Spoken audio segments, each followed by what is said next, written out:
A struggling janitor, barely making ends meet, was mocked for dreaming big.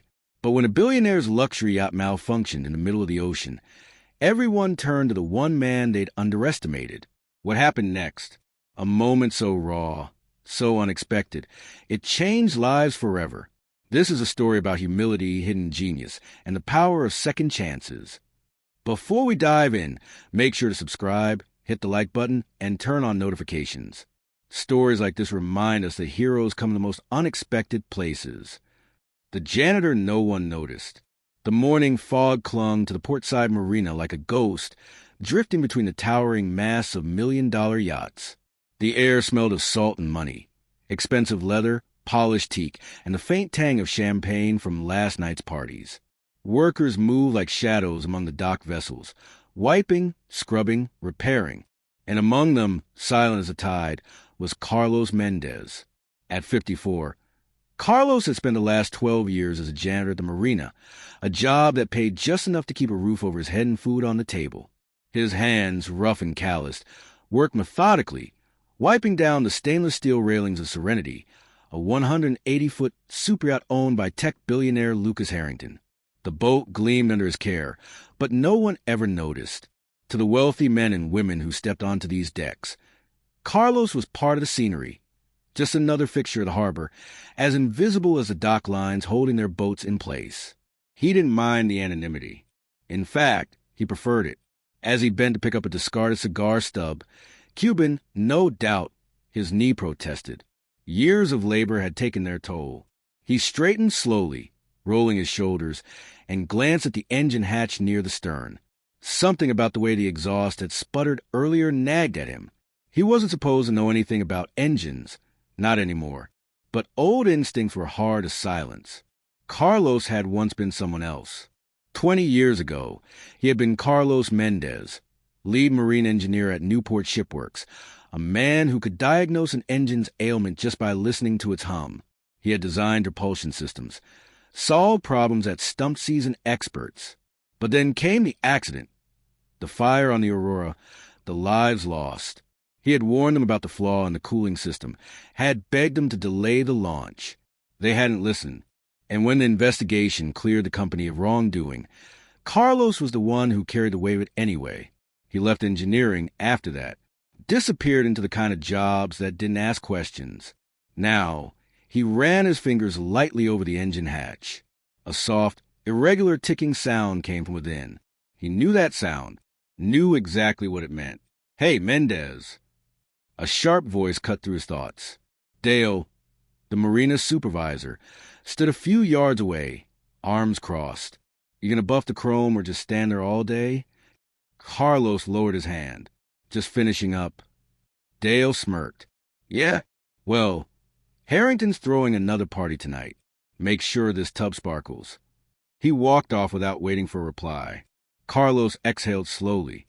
He should walk away. No one here cared about his opinion. But as he turned, the ticking grew louder in his mind. If that engine failed mid-cruise, it wouldn't just be an inconvenience. It could be dangerous. He hesitated. Then, with a quiet curse, he knelt and popped open the service panel. Inside, the problem was immediately clear. The secondary coolant line was improperly secured, vibrating loose with each pulse of the engine. Another few hours of runtime, and it would detach completely. Overheating, engine failure, maybe even a fire. His stomach tightened. He could fix it. A simple clamp, maybe a reinforced seal. 10 minutes of work. But if he touched it without permission, he'd be fired on the spot. Worse, someone might start asking why a janitor knew so much about yacht engines. But if he didn't, a gust of wind rolled in off the water, carrying the scent of rain. A storm was coming. Carlos closed the panel. He had a decision to make. The billionaire's crisis. The party aboard the Serenity was in full swing by sunset. Laughter and clinking glasses spilled from the deck as Lucas Harrington's guests, CEOs, socialites, a few minor celebrities, moved under the glow of string lights. A jazz trio played near the bow, their smooth melodies blending with the gentle lap of waves against the hull. Carlos watched from the dock, his work for the day done. He should have been heading home, but something kept him there, an unease he couldn't shake. That loose coolant line gnawed at him. He thought about reporting it, but who would listen? Dale would just laugh and tell him to stick to mopping. So he lingered, pretending to organize his cleaning cart, eyes flicking to the yacht every few seconds. Then, just as the last streaks of orange faded from the sky, he heard it, a sharp metallic clang from deep within the yacht, followed by a sudden silence. The music stopped. The lights flickered. A second later, shouts erupted from on board. Carlos's pulse spiked. He knew that sound. Engine seizure. On deck, chaos unfolded. Guests clutched their drinks, looking around in confusion as the yacht's gentle hum died. The captain's voice crackled over the intercom, strained but controlled. "Ladies and gentlemen, please remain calm. We're experiencing a minor technical issue." But Carlos knew better. He moved before he could second-guess himself, crossing the gangway in quick strides. A crew member in a white uniform blocked his path. Authorized personnel only. "The engine's overheating." Carlos cut in, voice low.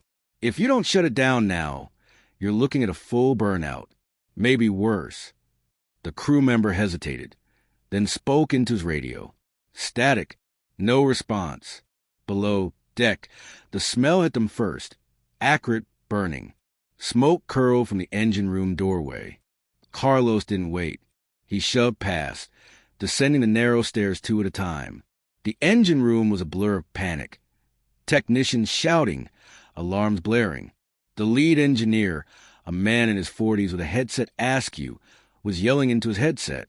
Shut it down manually, but the override isn't responding. Carlos's gaze locked onto the primary engine. The coolant line had ruptured, spraying fluid across the scorching metal. Steam hissed. A warning light flashed red. He grabbed a fire extinguisher from a wall. "You need to cut the fuel line," he barked. The engineer spun, eyes widening. "Who the hell are you? Does it matter?" Carlos shoved the extinguisher into the man's hands. "Point this at the leak. Now!" For a heartbeat, no one moved. Then, with a curse, the engineer obeyed. Carlos lunged to the control panel, fingers flying over the switches. He bypassed the fried safety locks, rerouting power with moves so practiced they felt like muscle memory. The engine groaned, shuddered, then fell still. Silence. The only sound was the ragged breathing of the crew. Then, from the doorway, a voice. "What just happened?" Lucas Harrington stood there, his tailored suit immaculate, his expression a mix of fury and disbelief. His eyes swept the room before landing on Carlos. The lead engineer straightened. "Mr. Harrington, we had a coolant system failure, but it's under control now. Thanks to, He trailed off, realizing he didn't know Carlos's name. Lucas's gaze didn't waver. "You." Carlos wiped his greasy hands on his janitor's uniform. "Yeah. You fixed my yacht." It wasn't a question. Carlos shrugged. "I stopped it from blowing. For now." A beat passed. The crew shifted uncomfortably. Then Lucas stepped closer, his voice dropping. "How did you know what to do?" Carlos met his eyes.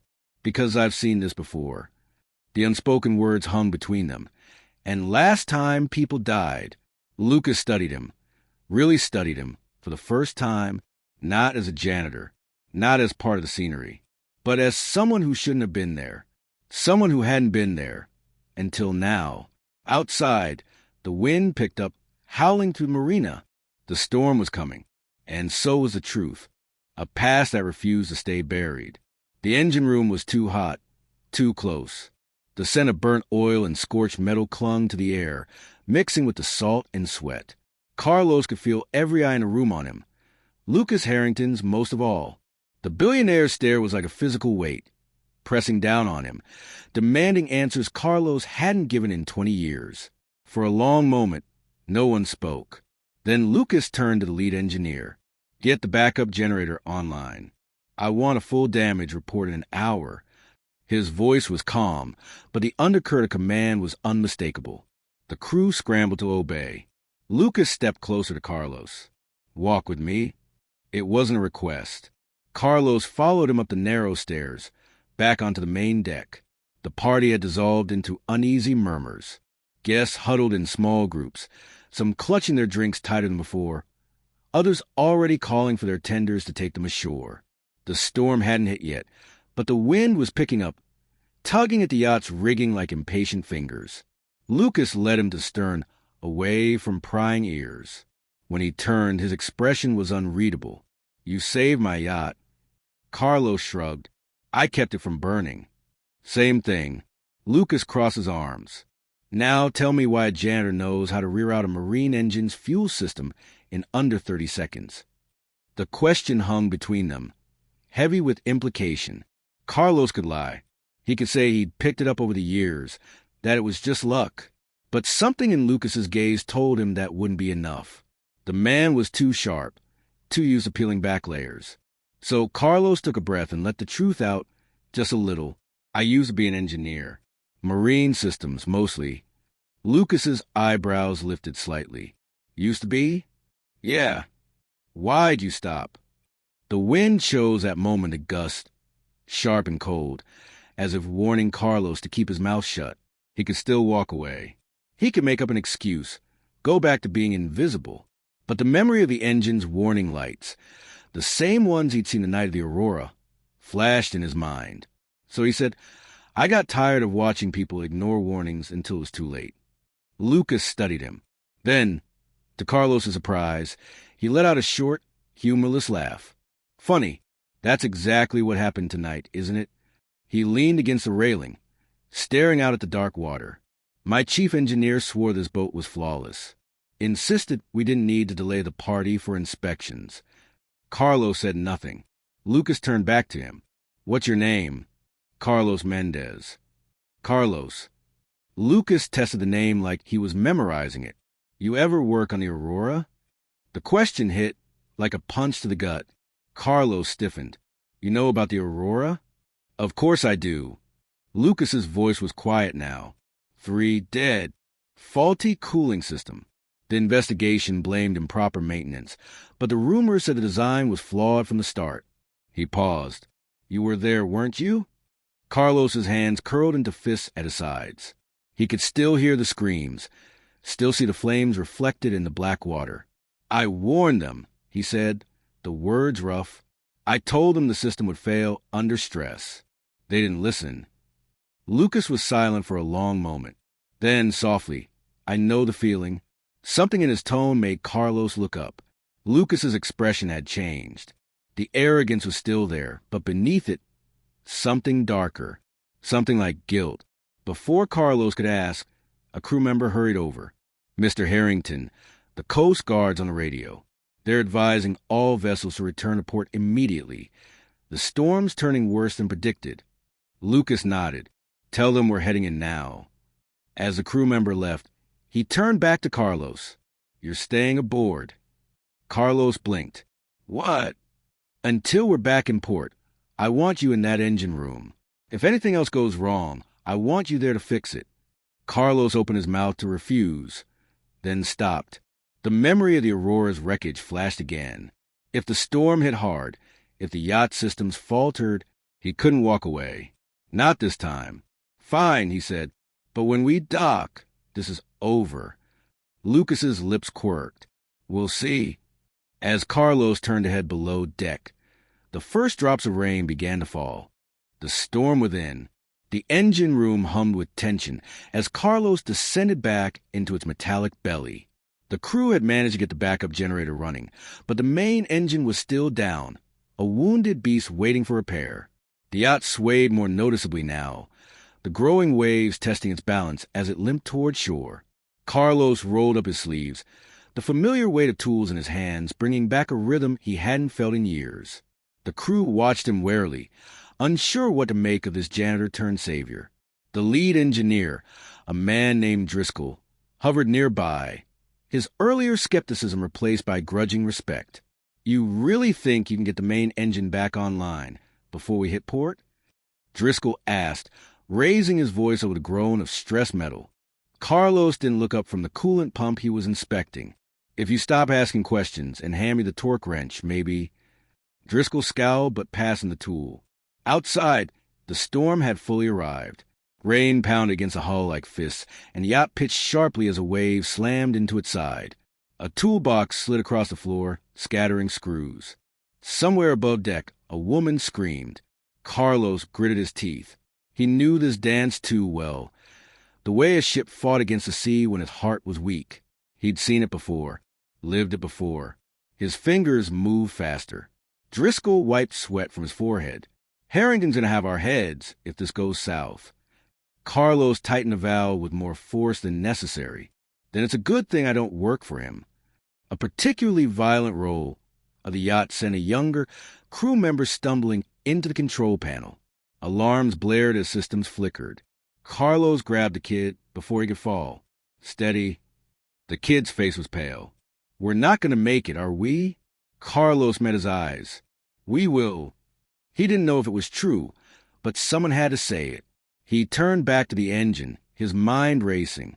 The damage was worse than he'd thought. The coolant leak had fried several sensors, and the electrical system was patchy at best. They needed a miracle. Then his fingers brushed against the secondary panel, one most engineers overlooked. His breath caught. The Aurora had had the same design. A backup ignition sequence meant for emergencies. He hadn't thought of it in 20 years. His hands shook as he input the commands. The system whined in protest, then a deep, shuddering roar as the main engine coughed back to life. The crew erupted into cheers. Driscoll clapped him on the back hard enough to bruise. Holy hell, you did it.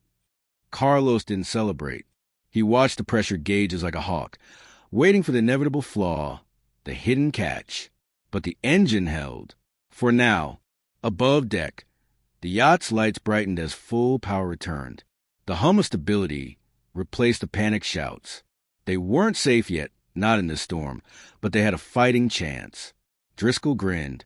Harrington's going to want to give you a bonus after this. Carlos wiped grease from his hands. Tell him to donate it to the families of the Aurora crew. The smile slid off Driscoll's face. Before he could respond, the intercom crackled. Mendez. My office. Now. Lucas Harrington's voice left no room for argument. Carlos exhaled. The storm outside was nothing compared to the one waiting for him above. He climbed the stairs, each step heavier than the last. The past had caught up to him. And this time, he couldn't outrun it. The offer that changed everything. The yacht's master suite was nothing like Carlos expected. No gold-plated fixtures or gaudy art. Just sleek mahogany, soft leather, and a wall of windows that showed the storm raging outside. Lucas Harrington stood with his back to the door, staring at the black waves as they heaved against the glass. You saved my ship, Lucas said without turning around. Carlos stayed near the doorway, his work boots leaving damp prints on the polished floor. I did my job. Lucas finally turned. His usual polished demeanor was frayed at the edges, his tie loose, his hair mussed from running his hands through it. No, your job was to mop floors. What you did down there, he shook his head. That was something else. A silence stretched between them, filled only by the groan of the yacht fighting the storm. Carlos crossed his arms. If this is where you offer me a tip, save it. Lucas barked a laugh. You really don't give a damn who I am, do you? I know who you are. Billionaire, tech genius, owner of a yacht that nearly burned because your engineers missed what a janitor spotted in 5 seconds. Carlos met his gaze. That about cover it? Something dangerous flashed in Lucas's eyes, then vanished just as quick. He moved to a crystal decanter and poured 2 glasses of amber liquor. You're right. About all of it. He held out a glass. Carlos didn't take it. Lucas shrugged and downed both drinks in quick succession. I looked you up while you were playing mechanic. Carlos Mendez. Top of your class at Annapolis. Youngest lead engineer Newport Shipworks ever had. He set the glasses down with a sharp click. Then the Aurora. Carlos's jaw tightened. That's not a conversation. It is tonight. Lucas pulled a tablet from his desk and slid it across the table. Security footage played. The engine room from an hour ago. Carlos's hands moving with precision no janitor should possess. You could have walked away. Why didn't you? The answer sat like a stone in Carlos's chest. He could lie. He should lie. But the storm outside, the ghost of the Aurora's wreck, it all felt like fate pushing him toward a truth he'd buried too long. Because last time I walked away, people died. The words hung in the air between them, raw and unvarnished. Lucas exhaled slowly. I know what that's like. Carlos snorted. You? What could a billionaire possibly know about guilt? For the first time, Lucas looked less like a titan of industry and more like a man carrying a weight too heavy to name. 3 years ago, the Horizon data breach. Carlos stilled. Everyone knew about Horizon, the social media giant Lucas had founded. The breach had exposed millions of users' private data. 2 teenagers had killed themselves after their secrets went public. Lucas's voice was barely audible over the storm. My engineers warned me about the security flaws. I ignored them. Too expensive to fix. Too time-consuming. His fingers tightened around the empty glass. Sound familiar? Carlos hadn't expected that. The parallels were too sharp to ignore. Both men who'd ignore warnings, both haunted by the consequences. Lucas straightened suddenly, as if shaking off the past. I'm offering you a job. Head of Marine Engineering for Harrington Holdings. Salary, benefits, stock options. Name your price. Carlos laughed, the sound harsh in the plush cabin. You think money fixes everything? No, but it's a start. Lucas stepped closer. You belong in an engine room, not on your knees scrubbing rich men's decks. You know it. I know it. The yacht pitched violently as a wave slammed into the hull. Carlos grabbed the desk to steady himself. Through the windows, he could see the harbor lights in the distance. Safety, normalcy, the life he'd built from the ashes of his old one. But Lucas wasn't done. Think about it, he said quietly. How many other yachts are out there with the same flaws?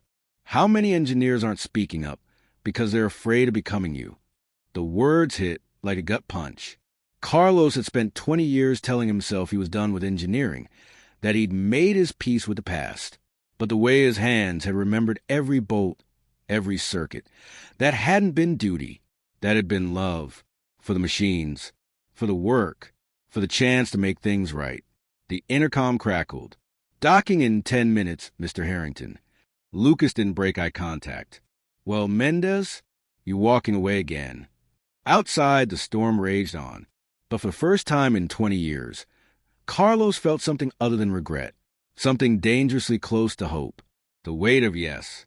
The yacht's engines groaned as it settled against the dock, the storm still howling but no longer a threat.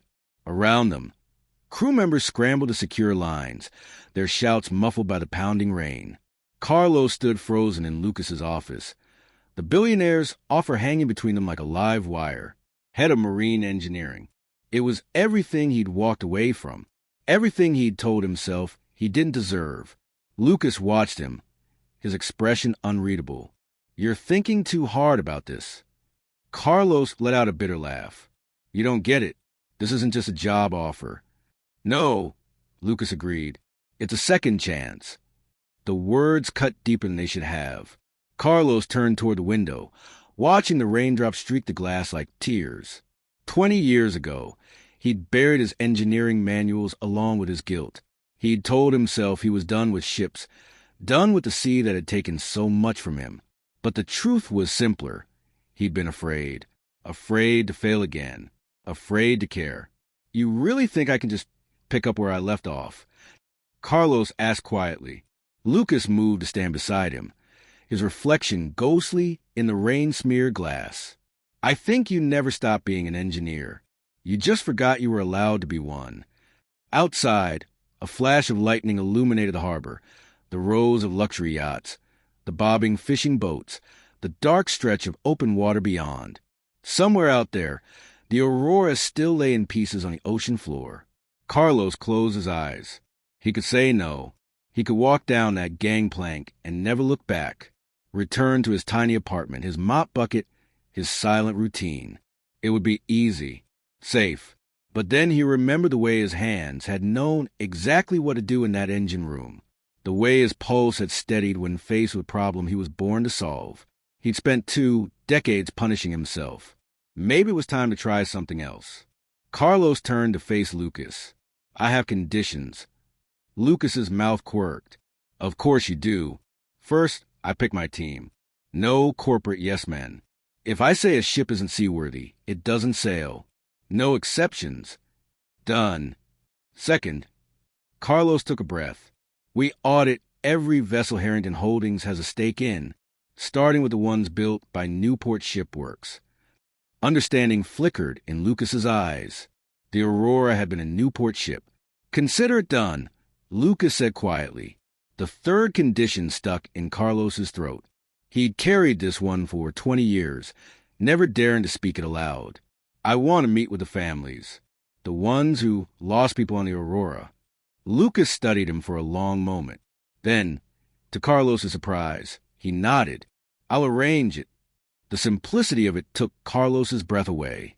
No judgment, no questions, just acceptance. The intercom buzzed. Mr. Harrington, the press is here. They're asking about the engine failure. Lucas rolled his eyes. Tell them we'll issue a statement tomorrow. He turned back to Carlos. Well, Carlos looked down at his hands. The grease still embedded in his cuticles, the scars from years of honest labor. They didn't feel like a janitor's hands anymore. They felt like his own. All right, he said. I'm in. Lucas grinned, a real, unguarded smile that made him look 10 years younger. Good, because your first official act is dealing with that. He pointed out the window, where a crowd of reporters had gathered on the rain-slicked dock, their cameras trained on the yacht. Carlos groaned. You're kidding. Welcome back, engineer. Lucas clapped him on the shoulder. Now go tell them how you saved my ass. As Carlos stepped out into the storm, the rain on his face felt like absolution. For the first time in 20 years, he didn't flinch when someone called him by his real title. Mr. Mendez, a reporter shouted. Is it true you're just a janitor? Carlos straightened his shoulders. Not anymore. The ghosts we face. The Harrington Holdings conference room smelled of expensive coffee and fresh ink. Carlos sat stiffly in a chair that cost more than his monthly rent, staring at the dossier Lucas had placed before him. The name stared back in stark black type. Family of Daniel Reyes, deckhand, Aurora. Family of Maria and Javier Soto, engineers, Aurora. His fingers trembled as he flipped the page. Photographs. Obituaries. A graduation picture of Daniel's daughter, now a young woman, her smile achingly similar to her father's. Lucas cleared his throat. We don't have to do this today. Carlos swallowed hard. Yes, we do.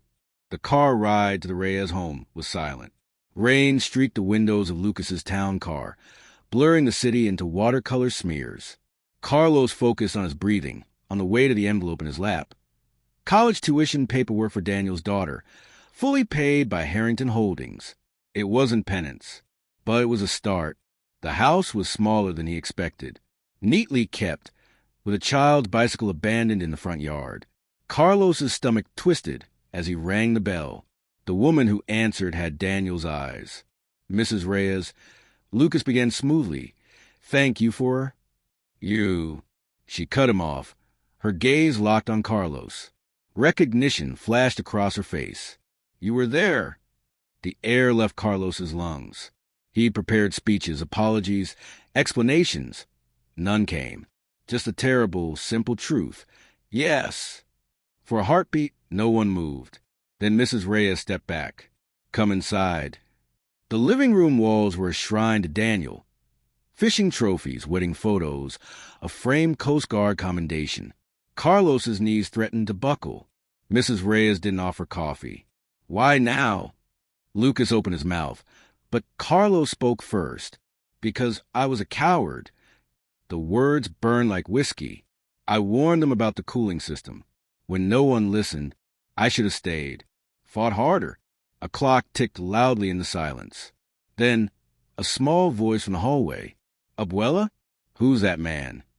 Daniel's granddaughter peered around the corner, clutching a stuffed dolphin. Carlos's vision blurred. Mrs. Reyes wiped her eyes roughly. This is Mr. Mendez, Mija. He worked with your papi. The girl studied Carlos with solemn curiosity. Did you know his boat had a funny name? Carlos choked out a laugh. Aurora, like the sunrise. Poppy said it was magic. She twirled the dolphin in her hands. He said the engine sang to him. The dam broke. Carlos fell to one knee. I leveled with the child. Your Poppy was right, and he was the best sailor I ever knew. He pressed the envelope into Mrs. Reyes's hands. This doesn't fix anything, but it's yours. Mrs. Reyes opened it. Her breath caught. Lucas shifted uncomfortably. Harrington Holdings is establishing a maritime safety fund in Daniel's name. The tuition is just... Get out. Mrs. Reyes's voice shook. Both of you. Carlos didn't move. Senora, Out. The words shattered like glass. You don't get to buy your way out of this. You don't get to... Her voice broke. The little girl whimpered. Carlos stood slowly. He'd expected anger.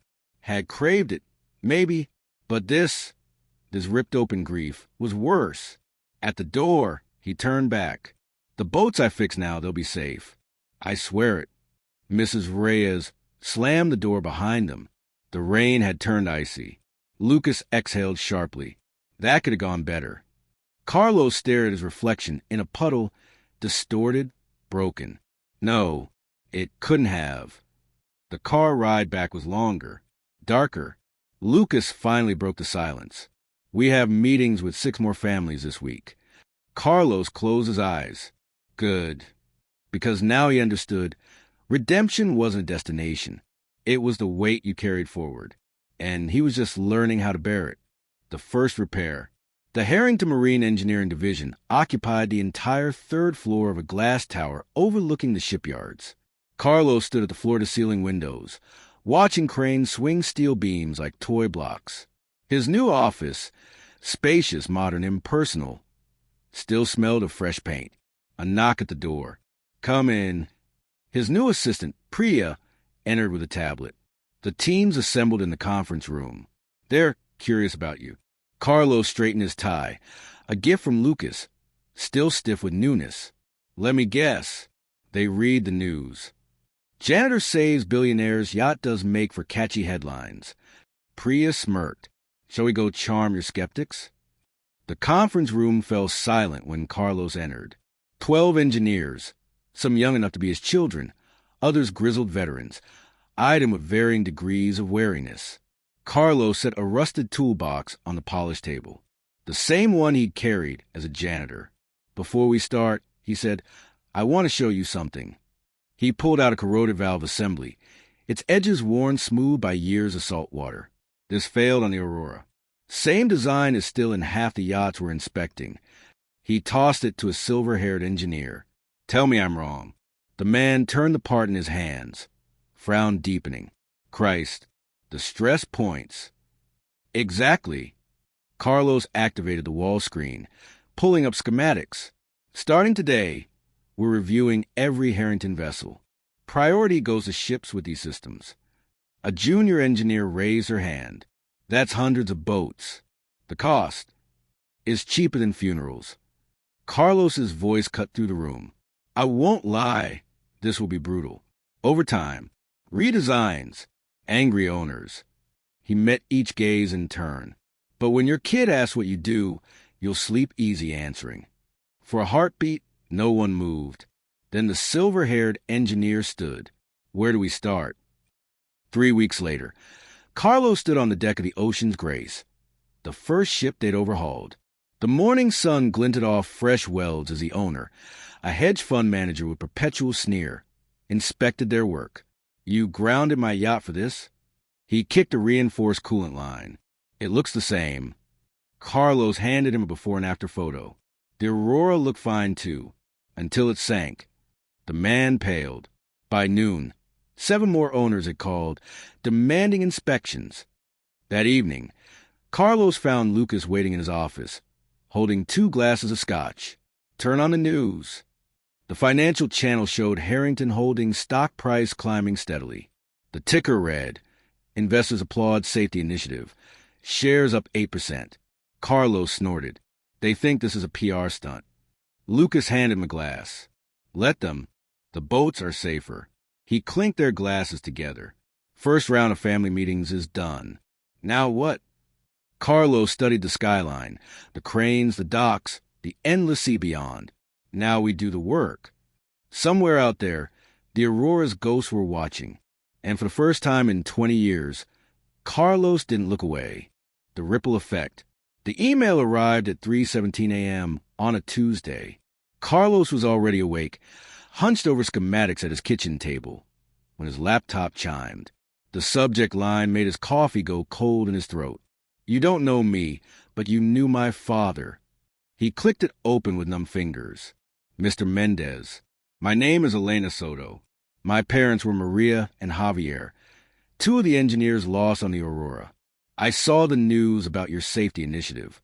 I'm writing because..." The words blurred. Carlos had to set the mug down to keep from spilling it. "Because I just graduated from MIT, marine engineering. My thesis was on fail-safes for high-pressure cooling systems.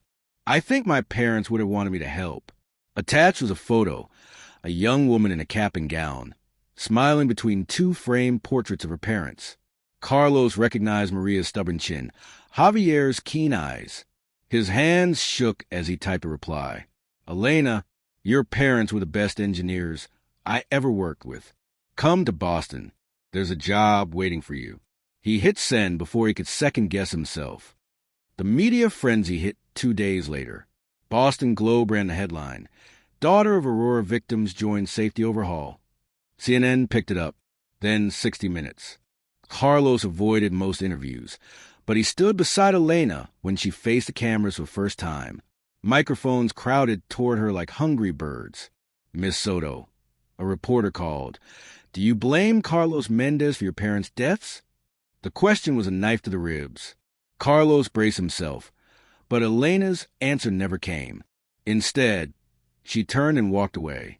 The cameras followed, of course, but the message was clear. This wasn't about blame. It was about fixing what broke. By month's end, the ripple effects were undeniable. Competing firms launched their own safety audits. Legislators proposed new maritime regulations. And in a move that made Lucas laugh for a solid minute, Newport Shipworks offered Carlos his old job back with a vice president title.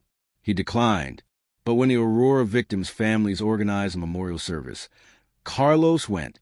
He stood at the back, unnoticed, until Elena spotted him. She didn't smile, didn't frown, just handed him a white rose and pointed to Memorial Wreath, a ship's wheel entwined with the names of the lost. Carlos added his rose to the others. For the first time in 20 years, it didn't feel like an ending.